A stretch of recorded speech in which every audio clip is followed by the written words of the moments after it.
Clémenceau, un homme de conviction, son programme pour la justice. Une causerie de Christian Vigourou, donnée au musée Clémenceau le 16 mai 2023, autour de l'exposition Focus Clémenceau et la justice, et déclinée en podcast. Épisode 2, les quêtes constantes de Clémenceau.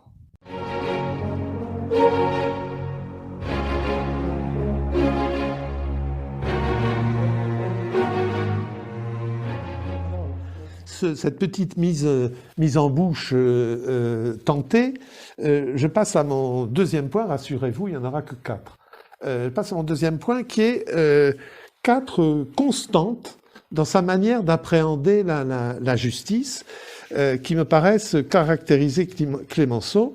Le premier de ces traits, c'est la liberté de penser. Dans un de ses livres, après les lettres d'Amérique, que je préfère, c'est tout à fait banal, c'est un de ses premiers livres et une référence tout à fait passionnante, c'est La mêlée sociale, 1895, chez Charpentier, tout bruissant d'indignation, et qui commence par un mot qu'on entend beaucoup, et que j'ai abordé dans mon dernier livre, La société du dédain, ceux d'en bas et ceux d'en haut. C'est un vocabulaire, on a beaucoup parlé des invisibles, d'une série de livres sur la séparation de ceux qui sont en bas de l'échelle, de ceux qui sont en haut. Ce livre, qui commence comme un coup de poing par ceux d'en bas, qui est un vocabulaire, on croirait, du Christophe Juilly, ce vocabulaire, c'est comme un coup de poing. Partie ceux d'en bas, ça commence par la faim et par la misère qui produit des conséquences en matière de justice, avant d'arriver de ceux d'en haut qui ont la puissance et la certitude qu'ils sauront continuer là où ils sont avec tous leurs droits. Ce livre sur la liberté de penser, qui revendique la liberté de penser les relations sociales et de dire la vérité même quand elle est rugueuse, est très intéressant. Il traverse la question du droit de vivre et du droit de survivre. Il traite des grèves, du travail, des anarchistes. Il traite de Caserio, ce qui m'intéresse beaucoup, parce que Caserio, donc, qui assassine Sadi Carnot, le 24 juin 1894, a fasciné les plus hauts magistrats de ce pays. Vous savez bien que Pierre Truche, l'ancien premier président de la Cour de cassation, a consacré un petit ouvrage à Caserio. Et Caserio dit tout de l'État démocratique qui laisse prospérer, parce que c'est la liberté, l'anarchie, le droit de contester les institutions, mais qui ne laisse pas le droit de jeter des bombes dans l'hémicycle, comme c'est arrivé à cette époque. Et Caserio tue le président de la République, qui avait, comme beaucoup de personnalités, demandé à ses gardes du corps de s'écarter un petit peu. Et là, on voit le conflit entre le devoir et la conscience individuelle. Le devoir d'un garde du corps, c'est de garder le corps du président. Et donc de jamais s'éloigner, surtout quand le président lui dit « écartez-vous ». Et les gardes avaient laissé un peu d'espace autour du président qui voulait pouvoir saluer. Et ce geste humain à l'égard de leur patron a été une grosse erreur professionnelle. Et là-dessus, Caserio exerce le droit d'assaut et de régicide des anarchistes. Alors, c'est très intéressant de voir comment Clémenceau évoque ce sujet. Et il arrive, malgré ces événements qui tendent absolument l'ambiance, écrire en 1894 en France, des juges décident qu'une pensée humaine sera supprimée et la puissance de l'atavisme est telle que personne n'a témoigné aucune surprise. Ça, c'est ça là qui pour moi est enthousiasmant, la capacité à dire, mais dans le silence, moi, je dis que c'est pas normal. Et j'appelle de mes vœux, quand je suis à l'école de la magistrature aujourd'hui, je cite des phrases comme celle-là, n'acceptez pas ce qui vous paraît normal. Ayez toujours une faculté d'interrogation, est-ce que je suis dans le juste?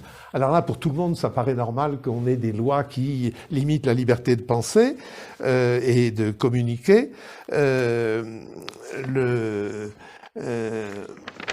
Et Clémenceau continue ironiquement, personne n'a témoigné aucune surprise qu'il y ait des lois. De fait, pourquoi s'étonner? C'est un progrès.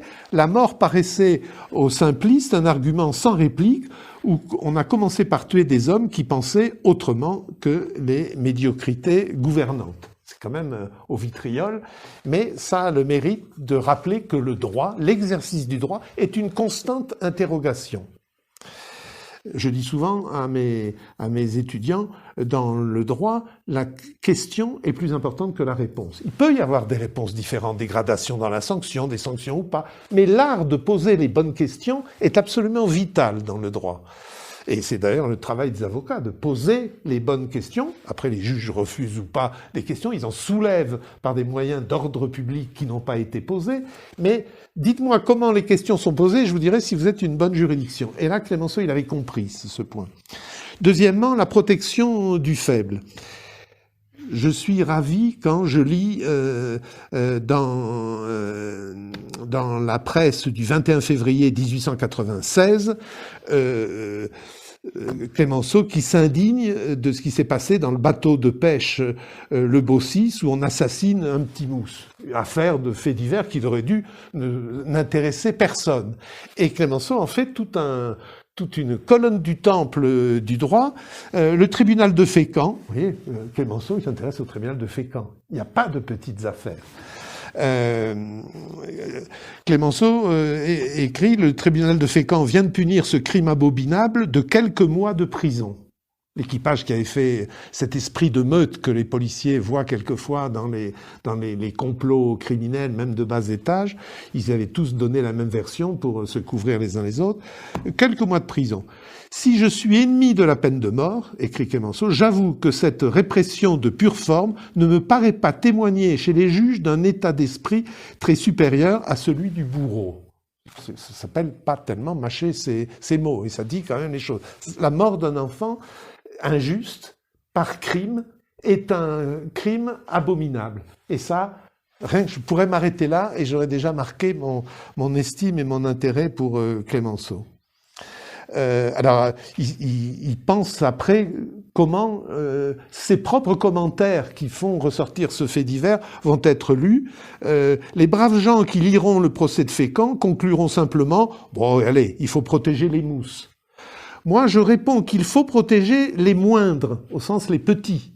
Plus généralement, utiliser au profit des faibles la puissance sociale, qui est aujourd'hui l'instrument d'oppression des forts, etc., etc. Vous voyez ce que je disais? D'une petite affaire, il fait une théorie. Troisième fondamentale de Clémenceau, le travail. Là, on sort des institutions judiciaires.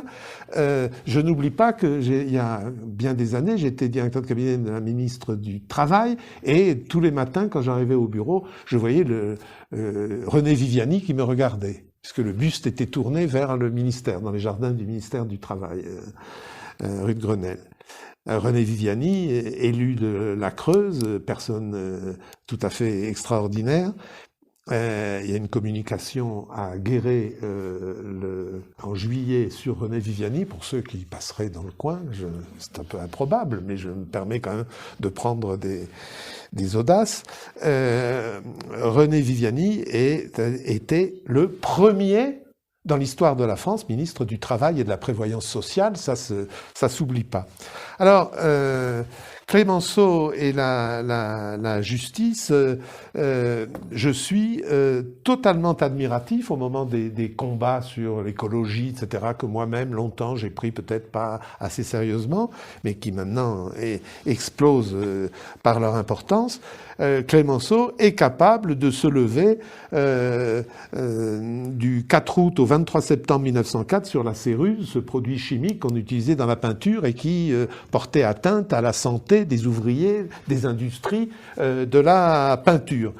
Être capable de passer de la paix et la guerre entre les nations, comme je le disais, à la céruse dans telle usine avec 3 ouvriers qui sont morts. Et alors, comment il fait sortir ce sujet d'industrie, de risque industriel, de sécurité, alors un langage d'administrateur bien policé, qu'il m'arrive de connaître, aurait dit il y a un danger industriel qu'il s'agit de traiter avec les moyens appropriés. Et alors, ça c'est du X, Y. Clemenceau prend la plume et attaque dans l'Aurore. Il s'agit d'empêcher des hommes de tuer des hommes.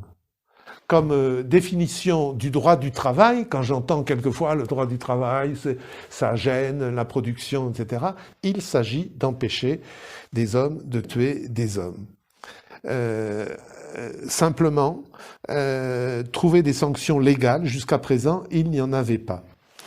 L'interdiction aura été votée le 30 juin 1903 par la Chambre, mais bloquée au Sénat. Il n'y a pas qu'aujourd'hui qu'on découvre, le Parlement ne marche pas. Le Parlement, il est fait pour gérer des désaccords et des blocages. Moi, ça me plonge pas dans la terreur. Bloqué au Sénat. La loi sera reprise par le ministre suivant, Viviani, et promulguée le jour du départ de Clemenceau renversé de son gouvernement. Donc là, c'est aussi l'interdiction à des hommes de tuer des hommes par le travail, par la non-prise de protection quand on connaît le risque. On a vécu l'amiante, etc. La France n'est pas exempte de drames comme d'autres pays, mais ça veut dire qu'il faut écouter les alertes. On n'a d'ailleurs pas besoin des lois sur les lanceurs d'alerte. Elles arrivent, elles sont très bien. Je ne sais pas ce qu'aurait dit Clemenceau, des lois sur les lanceurs d'alerte, mais lui, il était un lanceur d'alerte. Il a besoin de personne et pas de loi et pas de l'arrêt de la Cour européenne des droits de l'homme qui a créé les lanceurs d'alerte. Il sait mener des combats qui durent jusqu'à l'aboutissement. Il n'y a pas que l'affaire Dreyfus, la céruse en est une autre. Et indirectement, je participais au comité des États généraux de la justice l'autre jour, qui a beaucoup travaillé sur la justice du travail, les nouvelles règles des prud'hommes, la sécurité au travail. Et bien, à mes yeux, par ces combats, Clemenceau est un des fondateurs lointains de la justice du travail. Il n'a jamais oublié finalement sa participation à l'enquête dans le Nord après la grève des mineurs d'Anzin en 1884. Le Parlement décide une commission d'enquête et il y a un rapport de M. Clemenceau qui est allé sur place faire un vrai travail de parlementaire. Je rappelle qu'aujourd'hui encore, les parlementaires devraient, à mes yeux, faire plus souvent des contrôles sur pièce et sur place. Ils ont le droit. Clemenceau, il a fait, une de ses missions parlementaires les plus célèbres, c'est en droit du travail. Qu'est-ce qui se passait? Comment les grèves s'étaient passées? Quels étaient l'équilibre des mines? Est-ce qu'on maltraitait les mineurs? Et 4, après, si vous m'avez suivi, la liberté de penser, la protection du faible, le travail, l'ordre. Alors Claude Simon dit, dans un de ses romans, le prix Nobel, dit que l'ordre, il préfère quand ça s'écrit avec un petit O, et pas avec une majuscule. Je suis de ceux qui pensent que Clemenceau serait pas loin dans sa pensée de mettre un O. Mais la République était naissante, je prends acte de ce que l'ordre est important.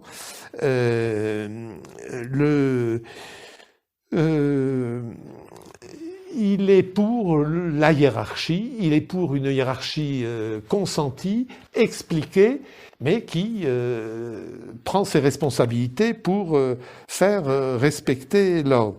Il raconte dans l'antipatriotisme devant le Sénat, un de ses grands discours, qu'il avait eu à connaître d'une plainte assez curieuse. Je suis, disait un ancien soldat, depuis 3 ans dans la tranchée, j'ai 3 blessures et je n'ai même pas eu la croix de guerre. Or, un de mes camarades l'a obtenue pour avoir donné un poulet et une bouteille de vin à son capitaine. Et devant le Sénat en disant ça. Il ne faut pas rire, parce que les sénateurs s'esclaffent, Clémenceau continue, il ne faut pas rire, car cela veut dire quelque chose. Je suis sûr que monsieur le ministre de la Guerre le comprendra. Et l'italique dans les comptes rendus de débat disent le ministre de la Défense répond par l'affirmative. Donc il est capable de dire voilà, il y a eu une injustice, une croix qui n'a pas été donnée à quelqu'un qui a souffert. Bon, c'est l'ordre des choses, le soldat concourt à l'ordre. Alors ce sentiment de l'ordre le mènera à une pensée toujours ferme sur le rapport justice-police. Et c'est un des penseurs auxquels les chercheurs en matière de police se réfèrent encore. Ces années de gouvernement 1906-1909 ont été le terrain, tout le monde le sait, les brigades du Tigre et de la police judiciaire, qui est un sujet. J'ai parlé des avocats tout à l'heure. Bon, mon deuxième référence quand je suis dans un pays lointain, je demande comment est faite la police judiciaire, c'est-à-dire la recherche, l'identification et le défèrement au juge du malfaisant ou du délinquant. Et il a pensé la police judiciaire, c'est-à-dire ce rouage hypersensible pour les libertés entre la force et la justice, que je n'appellerai jamais chaîne pénale. Je pense que Clémenceau n'aurait jamais appelé le rapport entre la police et la justice chaîne pénale, comme si on avait besoin d'utiliser une image où la police et la justice seraient la même chose. Rien ne ressemble plus à un maillon qu'un autre maillon. Et je pense que Clémenceau a pensé justement police et justice dans un rapport qui n'est pas du tout de maillon à maillon, qui est un rapport complètement différent. La justice et la police ont des rôles différents, d'où cette très importante définition de la police judiciaire, création de la police judiciaire, et cette instruction co-signée par Clémenceau, président du Conseil et ministre de l'Intérieur, par son garde des Sceaux et par son ministre de la Guerre, qui était Picard, sur lequel j'ai travaillé, comme vous l'avez rappelé. Cette instruction très intéressante du 20 août 1907, sur laquelle nous avons vécu 100 ans, et qui posait une question fondamentale, là aussi, pour nos libertés, et qui apportait une réponse. On ne fait appel en ordre public à l'armée que dans des circonstances exceptionnelles et sur réquisition écrite. Je suis de ceux qui regrettent un peu ces dernières années un léger assouplissement dans les conditions dans lesquelles on peut utiliser des moyens militaires, y compris blindés, etc., dans le maintien de l'ordre. Vous n'avez qu'à regarder ce qui se passe. Ça date d'il y a quelques années. La circulaire Clémenceau-Picard avait duré 100 ans. C'est des choses où Clémenceau nous parle, là. Donc, cette réquisition écrite montrait que, sans hésitation, utiliser la force, mais sans hésitation non plus, lui imposer des formes et des préalables et des traces. Parce qu'une réquisition écrite, ça engage celui qui a écrit et qui a dit « il me faut 2 véhicules d'avant blindés pour bloquer une manifestation qui risque de tourner à l'air ». C'est une prise de responsabilité. Quand vous commencez à faire ça par téléphone, bon...